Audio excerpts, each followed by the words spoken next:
ভারতের লোকসভা নির্বাচনে বিজেপির নেতৃত্বাধীন এনডিএ এর বিজয়ে নরেন্দ্র মোদীকে শুভেচ্ছা জানিয়েছেন প্রধানমন্ত্রী শেখ হাসিনা। মঙ্গলবার এক বার্তায় মোদীকে অভিনন্দন জানান বাংলাদেশের সরকার প্রধান। অভিনন্দন বার্তায় প্রধানমন্ত্রী শেখ হাসিনা লেখেন, বাংলাদেশের জনগণ এবং আমার নিজের পক্ষ থেকে 18তম লোকসভা নির্বাচনে ভারতীয় জনতা পার্টি বিজেপির নেতৃত্বে এনডিএ এর নিরঙ্কুশ বিজয়ের জন্য আপনাকে আমার আন্তরিক অভিনন্দন জানাই।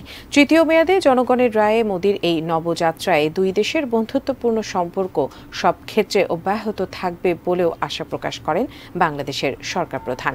জবাবে নরেন্দ্র মোদী যোগাযোগ মাধ্যম এক্সে ভারত বাংলাদেশের দীর্ঘদিনের সুসম্পর্কের কথা উল্লেখ করে বলেন, এই সম্পর্ক আগামীতে আরও শক্তিশালী হবে।